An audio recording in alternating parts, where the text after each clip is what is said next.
গঙ্গার জল গঙ্গায় চলে যাবে।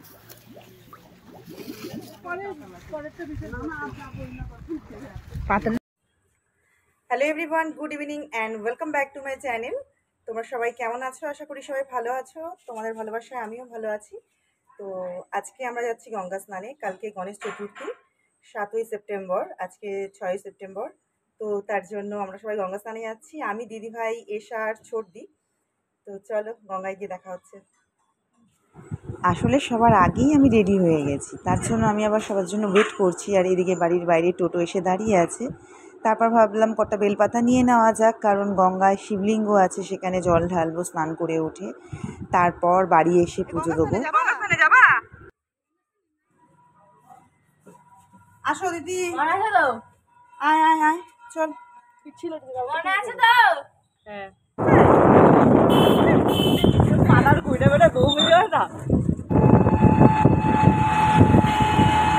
ওখানে সমুদ্র নিজে সাইডে।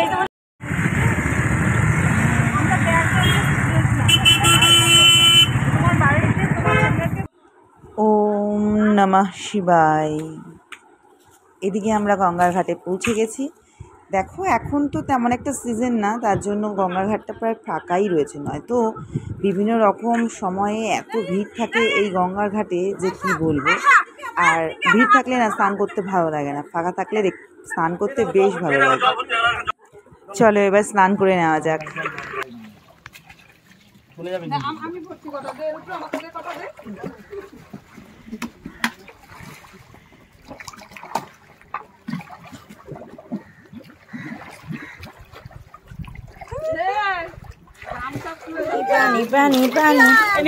আসছি সাঁতার কাটা একবার। হ্যাঁ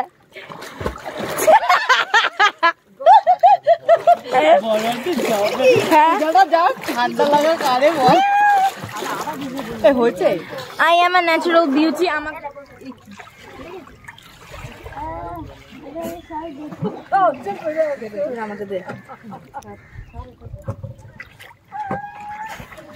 প্যান্ট না, গামছা উঠে যাবে।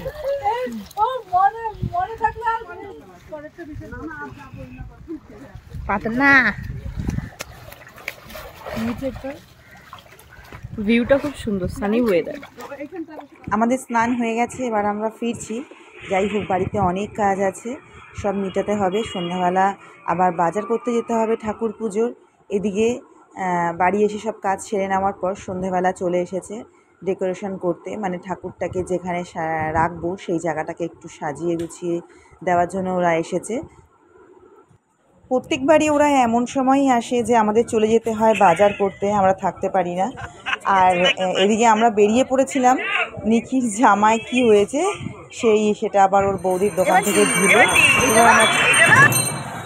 আমরা এসে পড়েছি কাঁচরাপাড়া। আর এখানে আসার পর যখন এই রং বেরঙের ঠাকুরগুলো দেখি, আমার এত ভালো লাগে যে কি বলবো। আমি সত্যি এই যে ঠাকুর পুজোর বাজার করতে আসার জন্য অপেক্ষা করি, আর মনে হয় সব বনুগুলোকে জড়িয়ে ধরে ধরে হামি দেই। আর কি বলতো, এখান থেকে আমি 4 বছর ধরে ঠাকুর নিচ্ছি। ভীষণ মানে সুন্দর সুন্দর ঠাকুর পাওয়া যায় এখানে, একদম ছোট থেকে অনেক বড়, মানে তুমি যে ধরনের ঠাকুর চাও এখানে পেয়ে যাবে। এটা মানে বাঘের মোড়ের দিকে আসতে দোকানটা, একটা দশকর্মা ভাণ্ডার।